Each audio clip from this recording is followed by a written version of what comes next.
Hi all, welcome to Shivika lifestyle vlogs. So ಇವತ್ತು ನಾವು ಮತಿತಾಳೇಶ್ವರ ದೇವಸ್ಥಾನಕ್ಕೆ ಹೋಗ್ತಾ ಇದ್ವಿ ಆ್ಯಂಡ್ ಇದು ಮಂಡ್ಯ ಜಿಲ್ಲೆಯಲ್ಲಿದೆ. ನಾವು ಬೆಳಗ್ಗೆ ಬೇಗ ರೆಡಿಯಾಗಿ ಆನ್ ದ ವೇ ಎಳ್ನೀರು ಕುಡಿಯೋಣ ಅಂತ ಎಳ್ನೀರು ಕುಡ್ಕೊಂಡು ನಮ್ಮ ಜರ್ನಿನ ಸ್ಟಾರ್ಟ್ ಮಾಡಿದ್ವಿ. ಸೊ ಈ ದೇವಸ್ಥಾನಕ್ಕೆ ಹೋಗಬೇಕಾದ್ರೆ ತುಂಬ ಮಡಿಯಾಗಿ ಹೋಗಬೇಕು ಅಂತ ಹೇಳ್ತಾರೆ, ಯಾಕಂದರೆ ಇಲ್ಲಿ ನಾವು ನಾಗರಿಗೆ ತನಿ ಎರಿಬೇಕು. ಹಾಗಾಗಿ ನಾವೇನು ತಿಂಡಿ ತಿಂದಿರ ಹಾಗೆಯೇ ಹೊರಟಿದ್ವಿ. ಸೊ ಸುಮಾರು 8:30 ಹಂಗೆ ನಾವು ಮನೆ ಬಿಟ್ಟು 10 ಗಂಟೆಗೆಲ್ಲ ಅಲ್ಲಿ ರೀಚ್ ಆದ್ವಿ ಆ್ಯಂಡ್ ನಾವು ಕನಕಪುರ ರೋಡ್ ಮೇಲೆ ಹೋದ್ವಿ. ಸೊ ಅಲ್ಲಿ ರೀಚ್ ಆದಮೇಲೆ ಹಾಗೆ ಕೈಕಾಲು ತೊಳ್ಕೊಂಡು ಅಲ್ಲಿ ದೇವಸ್ಥಾನದ ಹತ್ರ ಹೋದ್ವಿ. ಇಲ್ಲಿ ಒಬ್ಬರು ಋಷಿ ಮನೆಗಳು ಒಂದು ಸತಿ ತಪಸ್ಗೆ ಕೂತಿದ್ರಂತೆ ಆ್ಯಂಡ್ ಅವರ ಸುತ್ತ ಹುತ್ತ ಥರ ಬೆಳೆದಿತ್ತು ಆ್ಯಂಡ್ ಅದೊಂದು ಹಸು ಯಾವಾಗಲೂ ಅಲ್ಲಿ ಹೋಗಿ ಹಾಲು ಚೆಲ್ತಾ ಇತ್ತಂತೆ ಹೊತ್ತದ ಮೇಲೆ.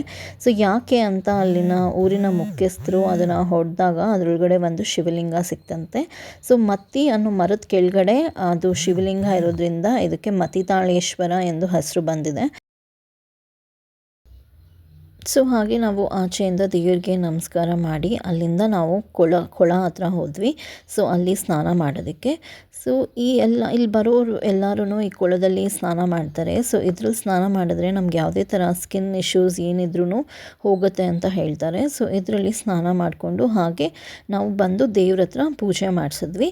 ಇಲ್ಲಿ ನಿಮಗೆ ಮತ್ತಿ ಚಕ್ಕೆ ಮತ್ತು ಹುತ್ತದ ಮಣ್ಣು ಅಂತ ಸಿಗುತ್ತೆ.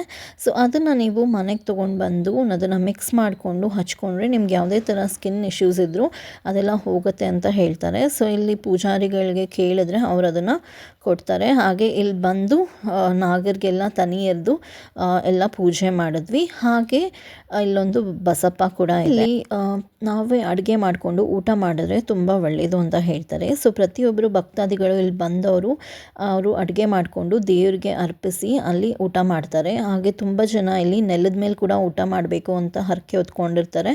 ಸೊ ಅವರು ಹಾಗೆ ನೆಲದ ಮೇಲೆ ಕುತ್ಕೊಂಡು ಊಟ ಮಾಡ್ತಾರೆ.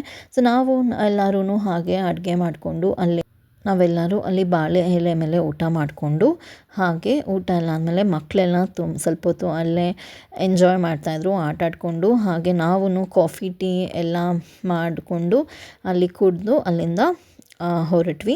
ಹಾಗೆ ನಮ್ಮ ಅತ್ತೆಯವರ ಅಪ್ಪ ಟೈಮಲ್ಲಿ ಇಲ್ಲಿಗೆ ಬರಬೇಕಾದ್ರೆ ಅವ್ರು ಯಾವಾಗಲೂ ಎತ್ತಿನ ಗಾಡೀಲಿ ಬರ್ತಿದ್ರಂತೆ. ಸೊ ಇವತ್ತು ಈ ಸತಿನೂ ನಮ್ಮ ಆಂಟಿಯವರು ಎತ್ತಿನ ಗಾಡಿ ಇತ್ತು. ಸೊ ಅದನ್ನು ತೊಗೊಂಡು ಬಂದಿದ್ದರು ಆ್ಯಂಡ್ ಅದ್ರ ಮೇಲೆ ಹೋಗೋದಕ್ಕೆ ತುಂಬಾ ಚೆನ್ನಾಗಿತ್ತು, ಯಾಕಂದರೆ ಇದು ಫಸ್ಟ್ ಟೈಮ್ ಎಕ್ಸ್ಪೀರಿಯನ್ಸ್. ನಾನು ಯಾವತ್ತೂ ಹೋಗಿರಲಿಲ್ಲ ಇದ್ರ ಮೇಲೆ. ಸೊ ಮಕ್ಕಳೆಲ್ಲ ತುಂಬಾ ಎಂಜಾಯ್ ಮಾಡಿಕೊಂಡು ಹೋದ್ವಿ ಇದರಲ್ಲಿ.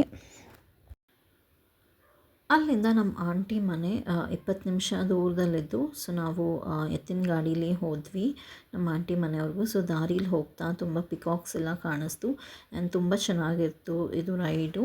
ಹಾಗೆ ಅಲ್ಲಿಂದ ನಾವು ನಮ್ಮ ಆಂಟಿ ಮನೆಗೆ ಹೋದ್ವಿ. ಅಲ್ಲಿ ಎಲ್ಲ ಕಾಫಿ ಟೀ ಎಲ್ಲ ಕುಡ್ಕೊಂಡು ಹಾಗೆ ಮಕ್ಕಳು ಹಾಲೆಲ್ಲ ಕುಡಿದು ಹಾಗೆ ಅಷ್ಟರಲ್ಲಿ ಮಳೆ ಬಂತು. ಸೊ ಮಳೆಯಲ್ಲಿ ಎಲ್ಲ ಎಂಜಾಯ್ ಮಾಡ್ತಾಯಿದ್ರು ಮಕ್ಕಳೆಲ್ಲ. ಸೊ ಹೀಗೆ ಕಸಿನ್ಸ್ ಎಲ್ಲ ಒಟ್ಟಾಗಿ ಸೇರಿದಾಗ ನಾವು ಎಷ್ಟು ಮಜಾ ಮಾಡ್ತಾಯಿದ್ವಿ ಚಿಕ್ಕವರಾಗಿಂದ. ಸೊ ಈಗ ನಮ್ಮ ಮಕ್ಕಳು ಕೂಡ ಹಾಗೆಯೇ ಎಲ್ಲರೂ ಒಟ್ಟಿಗೆ ಸೇರಿದ್ರೆ ಫುಲ್ ಎಂಜಾಯ್ ಮಾಡಿಕೊಂಡು ಆಮೇಲೆ ಅಲ್ಲಿಂದ ಹೊರಟು ನಾವು ಬೆಂಗಳೂರು ಕಡೆ ಬಂದ್ವಿ. ಸೊ ಸಂಜೆ 6 ಗಂಟೆ ಹಂಗೆ ಹೊರಟು ನಾವು ಮನೆ ಕಡೆ ಬಂದ್ವಿ. ಸೊ ಇದಾಗಿತ್ತು ನನ್ನ ಫುಲ್ ವ್ಲಾಗ್ ಮತಿತಾಳೇಶ್ವರ ದೇವಸ್ಥಾನಕ್ಕೆ ಹೋಗಿ ಬಂದಿದ್ದು. ಸೊ ನಿಮಗೆ ಈ ವ್ಲಾಗ್ ಇಷ್ಟ ಆಗಿದ್ರೆ ಲೈಕ್, ಶೇರ್ ಆ್ಯಂಡ್ ಸಬ್ಸ್ಕ್ರೈಬ್ ಮಾಡಿ. ಹಾಗೆ ನೀವು ಕೂಡ ಆ ದೇವಸ್ಥಾನನ ವಿಸಿಟ್ ಮಾಡಿ ಆ್ಯಂಡ್ ಎನರ್ಜಿ ಆ್ಯಂಡ್ ಪವರ್ನ ಎಕ್ಸ್ಪೀರಿಯನ್ಸ್ ಮಾಡಿ. Thank you.